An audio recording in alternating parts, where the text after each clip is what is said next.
নমস্কার, আমি ডায়েটিশিয়ান দেবশ্রী পাল। আজকে এসে গেছি জামের উপকারিতা নিয়ে আলোচনা করতে। প্রথমেই বলি, জাম হচ্ছে একটি গ্রীষ্মের ফল এবং এটা অনেকেরই ভীষণ প্রিয় ফল। আমার নিজের ব্যক্তিগতভাবে ভীষণ প্রিয় ফল হচ্ছে জাম, যেটা খেতে আমি ভীষণ ভালোবাসি। তো আজকে আমি নিয়েও এসেছি, দেখতেই পাচ্ছেন আপনারা জাম। তো একটা তো খেয়েও দেখাতে পারি,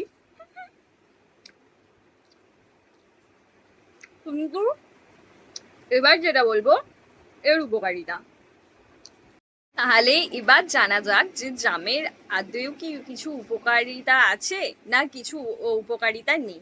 তো প্রথমেই বলবো, জামের মধ্যে উপস্থিত থাকে জাম্বুলিন এবং জাম্বোসিন নামক দুটো বায়োঅ্যাক্টিভ পদার্থ, যা আমাদের রক্তের শর্করা নিয়ন্ত্রণে কিন্তু গুরুত্বপূর্ণ ভূমিকা পালন করে।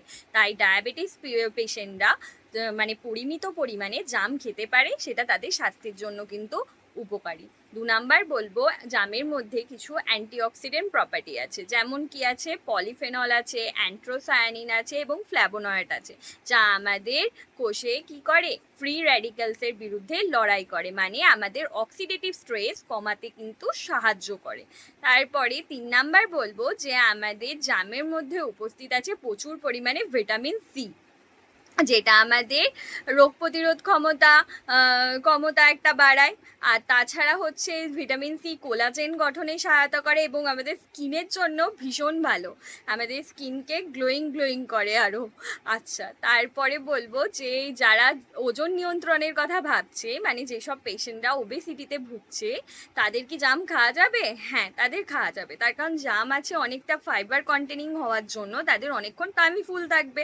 তাই মিনিমাম 7-8 পিস জাম আপনি খেতেই পারেন, কোনো রকম অসুবিধা কিছু হবে না। এবং কনস্টিপেশনে যারা ভুগছে, মানে কোষ্ঠকাঠিন্যের সমস্যায়, তাদের ক্ষেত্রেও কিন্তু জাম উপকারী, যেহেতু ডায়েটারি ফাইবার থাকছে, রাফেজের পরিমাণ বেশি থাকছে, তো সেই জন্য তারা কিন্তু খেতে পারে, তাদের কোনো অসুবিধা কিছু নেই। তাছাড়াও জামের মধ্যে থাকছে হচ্ছে রিসোর্স অফ পটাশিয়াম, যেটা আমাদের রক্তের চাপ নিয়ন্ত্রণের ক্ষেত্রে গুরুত্বপূর্ণ ভূমিকা পালন করছে, মানে যাদের হাই প্রেশার আছে তাদের ক্ষেত্রে কিন্তু জাম খাওয়া যাবে, কিন্তু নুন দিয়ে নয়। ঠিক আছে, বেশিরভাগ মানুষই জানেন নুন দিয়ে নরম হয়ে যায়, সেই জন্য ওইভাবে খেয়ে থাকেন, কিন্তু ওইভাবে কিন্তু খাওয়া যাবে না। তাছাড়াও এটার মধ্যে প্রচুর পরিমাণে জল থাকে, যেহেতু গ্রীষ্মকালের ফল বুঝতেই পারছেন, এমনিও প্রকৃতি থেকেই তাকে প্রচুর পরিমাণে ওয়াটার কন্টেনিং হওয়ার জন্য এটা কিন্তু আমাদের ভালো, জলের একটা ওয়াটার ব্যালেন্সটা আমাদের বজায় রাখে, ভালো রাখে। তো জাম তো আমার তো প্রিয় খাবার, আপনাদেরও মানে প্রিয় ফল।